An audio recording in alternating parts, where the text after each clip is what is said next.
is the Andu Kedei Show.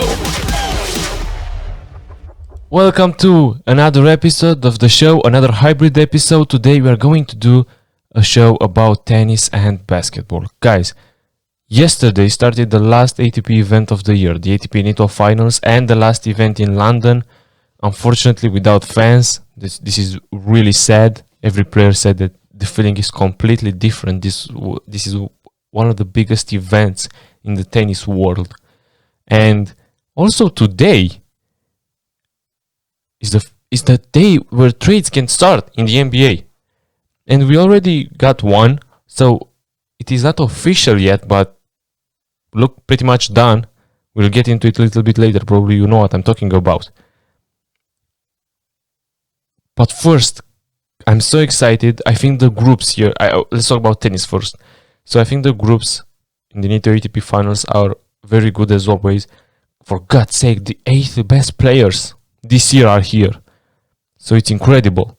So I think I want to do an episode every day. I know there are only 2 matches each day, but I really want to do this because I want to try to analyze better those games. So the tournament starts with a rematch of last year's finals, which great game again. Thiem versus Tsitsipas.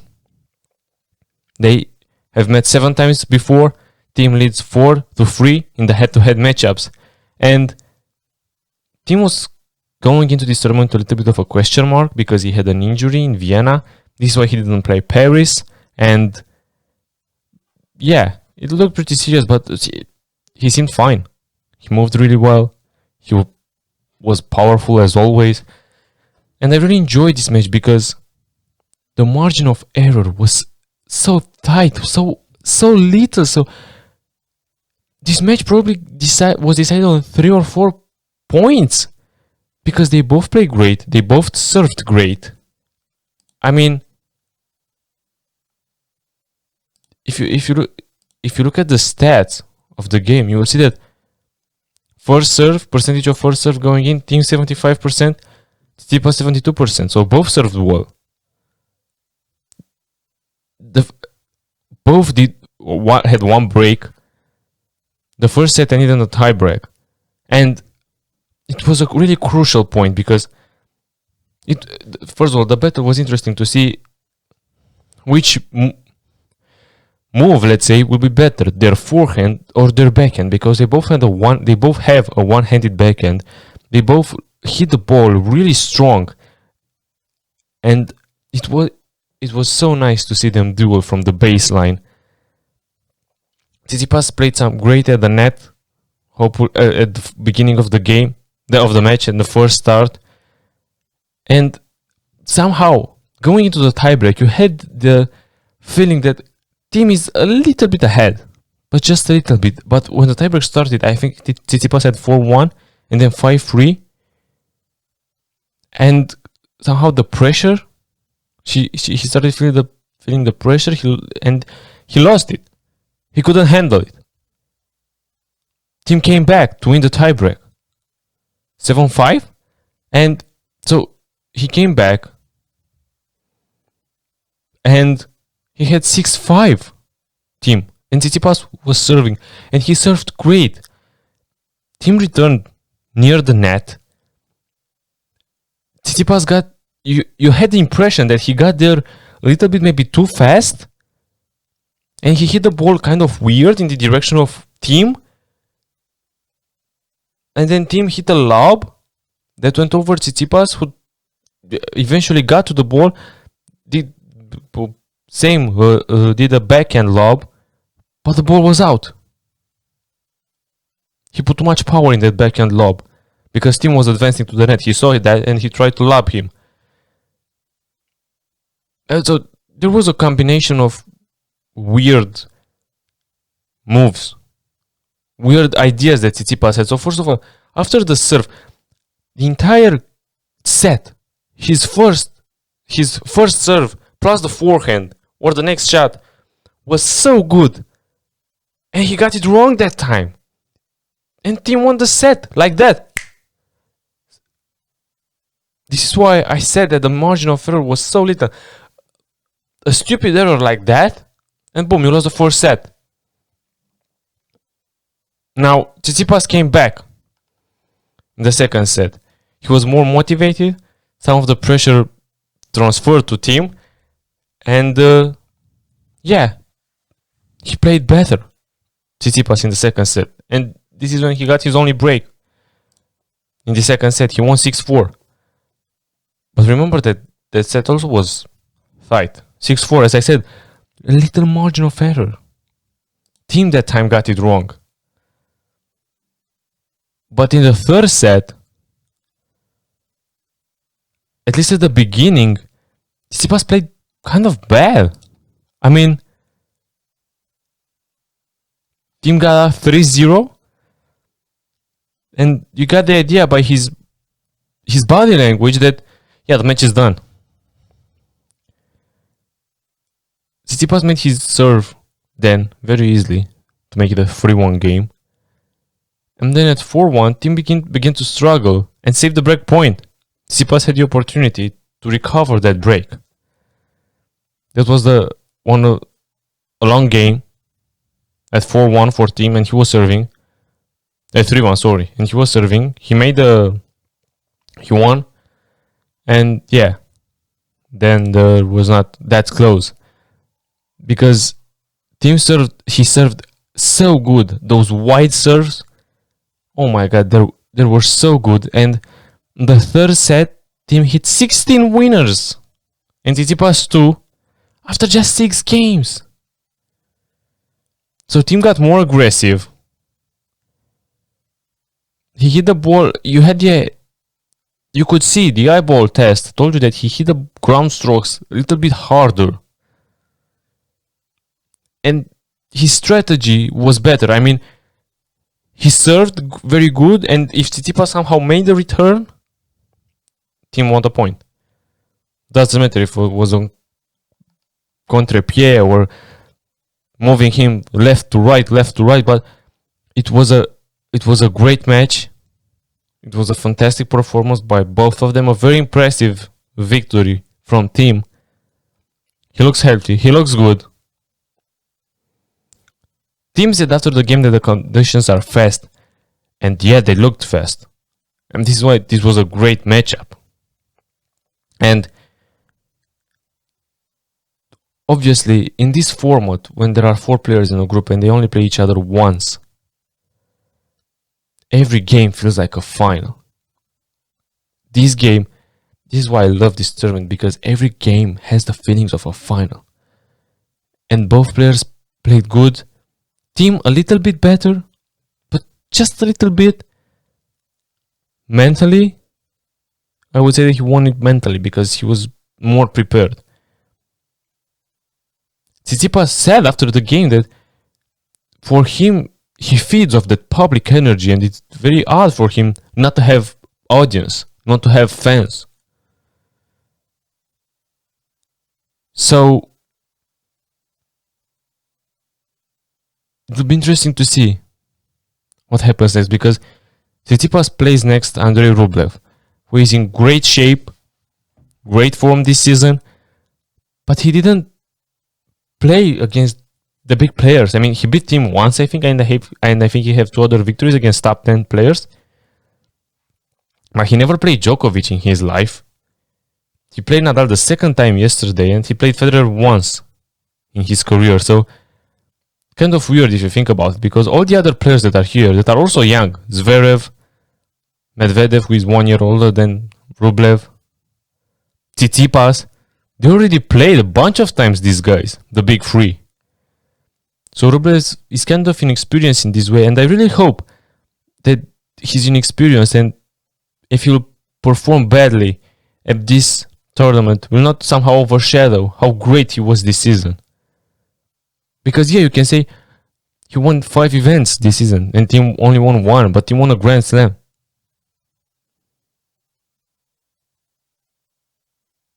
Yeah, Rublev's performance was spectacular. He played much more than Thiem. We will see if also that also affected him, because I think Rublev is the man who played most games this season on the ATP Tour. we had the second game of the day, Rafael Nadal versus Rublev. So Nadal struggled in Paris, as he almost always does. He lost in the semifinals against Alexander Zverev.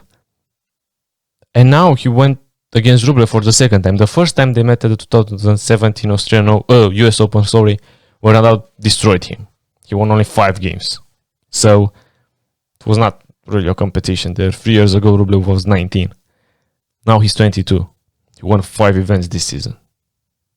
He has 40 ATP wins, if I'm not mistaken, or 39.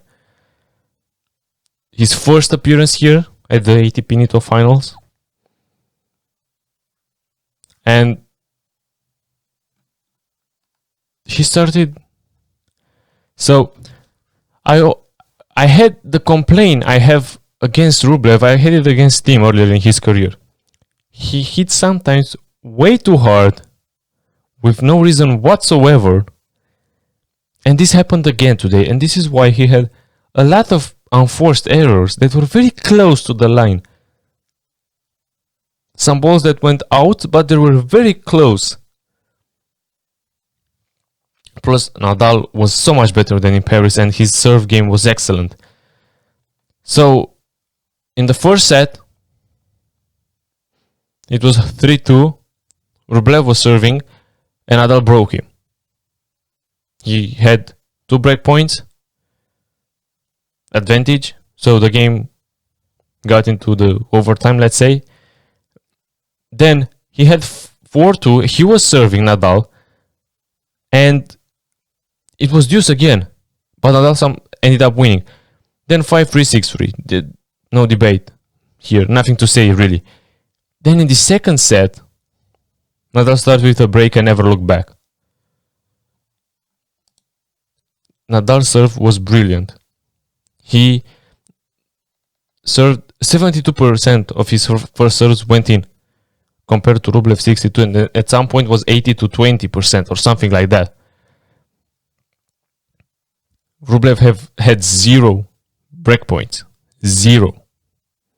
Nadal broke him twice. Once in the first and second time in the second set. Nothing to say really. Rublev. So the score doesn't tell you, but it was actually not that close. Really. So Rublev lost it mentally. Nadal played better than in Paris. And you could see that Rublev was frustrated. His body language, he was mashing the racket, he was throwing the racket in the air. In the third set, it was 2-1, I think, for Nadal. In the second set, sorry, it was 2-1 for Nadal or something like that. And Rublev hit 3 aces in a row. And his expression was like, oh, great, so now my serves are finally getting in there. Nadal was pushing a lot, was playing a lot on Rublev's backhand. And Nadal played great. His strategy was good, and it was working. I mean, he came into a strategy and he said it clearly worked. To hit on Rublev's backhand and to hit long balls. In this way, it was harder for Rublev to hit hard, as he always does. And when he did that, the ball went out or on the net, because it is very hard to control a ball like that and hit hard. So he kind of he didn't expect that. I'm sure he didn't expect that. He'll probably play better. His next game is against Tsitsipas, and I think he will play better.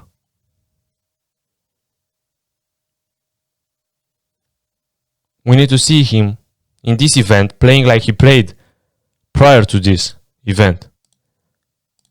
And I think he will do. So, a little preview of today. We have Djokovic versus Schwartzman. Also first timer here, and Medvedev against Zverev. A rematch of the final in Paris. And Djokovic and Schwartzman, I'm sorry, but I don't think Schwartzman has any chance. I think he will play good. He's probably motivated. For the first time here in his career. He had the greatest season of his career. He beat Nadal earlier this season. He played against Djokovic earlier this season.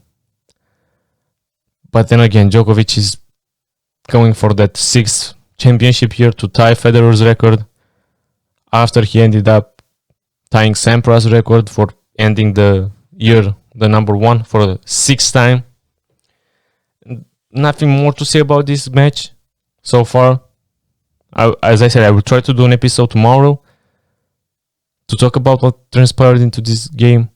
And then we have Medvedev-Zverev, which I think is a much more exciting game. I think Medvedev has the edge because he recently defeated Zverev in a Masters final. So he played better in Paris than he did this entire season, because this season was disappointment, honestly, until Paris. So I'm excited to see this game. I think Medvedev is the favorite actually. And I'm expecting a balanced game. So, done so far with the tennis. Let's go and talk about basketball. Because as I said before, trade season begins today. And we already had a trade? Can I say that?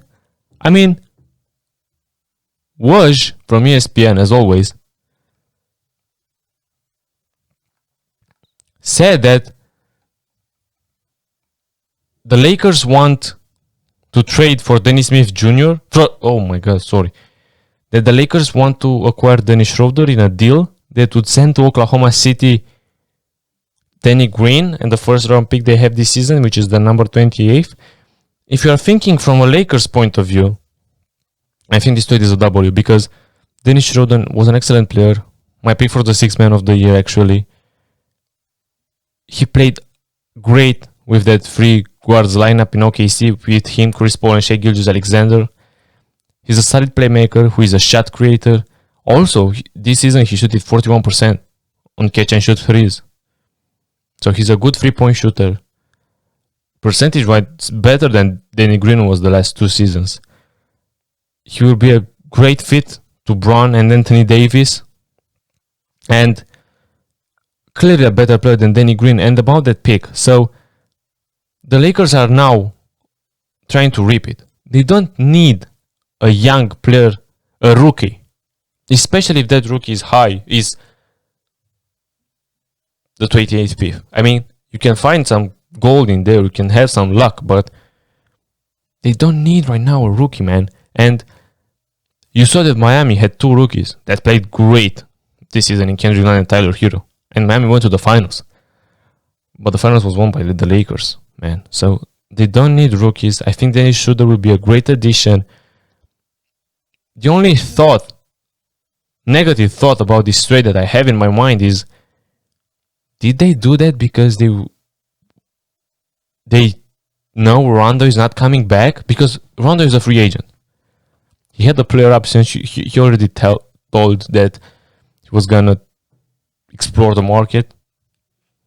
And the thing is, I think he wants to come back with the Lakers, but in the same time, a team might offer him a lot more money than the Lakers can. And in this case, he might go there. The teams that probably want Rondo are contenders. You hear rumors about the Los Angeles Clippers, the rivals from the LA area, but in the same time, he can make any team better. Maybe he wants to go to Brooklyn or to Milwaukee or to another contending team if they can offer him more money. So if somehow they can get Rondo and Schroeder, can you imagine that? I think it would be great. But so the trade can be completed actually today. And Woj tweeted that rival teams in pursuit of the OKC guard have started moving on to new targets. So this kind of seemed a done deal. We will see if this official If the official trade will remain, Danny Green and the 28th pick. If you're OKC, you're getting an expiring in Danny Green because he has an expiring contract. And the 28th pick, you can build off that. You're rebuilding already. Maybe you can find some good player there and develop him these seasons that you are going to rebuild. The Oklahoma City Thunder have 16 picks from this year to 2026. 16 first round picks. This is insane. And I really don't expect them to draft any of those. Maybe they will try to find some excellent players and maybe trade 2 or 3 seasons from now for a player like, I don't know, a young player now. But they have a gazillions of first round picks. And yeah, they give up Dennis Schroeder, but as I said, they get an I mean, you could argue that the Lakers won and finessed the OKC Thunder. But as I said, at the same time, they don't need no more things. They don't need other things. I mean, first round pick and an expiring contract. What more can you wish as a rebuilding team? What more can you wish as a rebuilding team? So yeah, it was also a report that Anthony Davis will decline his player option, but you already knew that. He will sign 99%. He will sign the lengthier contract with the Lakers. And then we hear reports that Harden may push to leave Houston, as we all, or as at least as I expected after that Westbrook report that he is basically out. So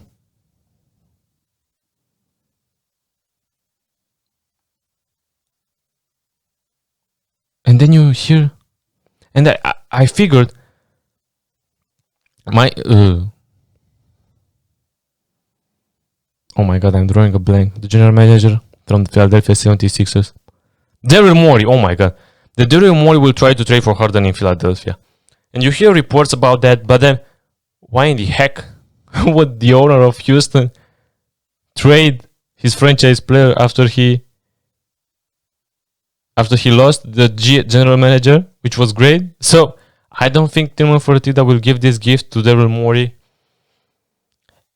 And there was a report yesterday that Harden may be open to a Nets trade. The idea of quoting, the idea of reuniting with KD is resonating with Rocket Star, but teams have not discussed a trade yet. So I imagine if somehow this happens, yeah, this will be another super team. Kyrie, Harden, and KD. Are you kidding me? I don't see any team beating them. But really, I don't. And not also in the East, but in the entire league, the entire galaxy. The bad thing about this trade, if you think that there will be a bad thing about this trade, it will be that in order to do that, Brooklyn will probably have to offer LeVert, Dinwiddie, Jarrett Allen. They'll probably lose Joe Harris in free agency because they will not have the money to bring him back. So it will basically be a free player with DeAndre Jordan there probably. So they will have they'll have 3 superstars first of all, and then they will probably can have whatever they want. I really don't want to see that. I would rather see Harden in Philly to compete against the Brooklyn Nets. Because if Harden goes to Philadelphia, for me it's clear that the battle for the East will be Brooklyn against Philly. But I really don't want to see him create that super team, because I really think it has the potential to be a super team better than the Golden State Warriors. I mean, let's make a short comparison. KD was on both teams. Who would you rather have, Harden or Thompson? I think Harden. And if you want to argue that you would have Curry over Kyrie, I think that KD and Kyrie are best friends. Probably they have a good feeling about James Harden. And Harden and KD were teammates. Not since they became elite superstars, but they were teammates when they were younger. All 3 of them, except Kyrie, maybe can play off ball. But Harden played with great point guards. He played with Westbrook. He played with Chris Paul. Why wouldn't he play with Kyrie? I mean, I don't see that a problem. Mike D'Antoni is the assistant coach there. Are you freaking kidding me? Steve Nash is the head coach. Oh my god, this team would be an offensive juggernaut. And the only argument I would make to favorize the Golden State Warriors super team is that Curry and Clay have a better, I don't know, chemistry on the court, end of the court maybe, than Kyrie and Harden would have as the two guards of the team. But oh my god, can you imagine this frame? This trio. All three of them can score from basically everywhere on the court, man. The league can say goodbye. It'll be next season, next year, if this somehow ends happening. Although, with all that being said, we have the draft 2 days from today, and 5 or 6 days from today the free agency will begin. So finally we will get more action. I'm excited. I want to do more episodes. I know this was a shorter one. Not much really to talk about as to extend more this video, so I will wrap it up here. Thank you guys so much for listening to this. Stay healthy and peace out.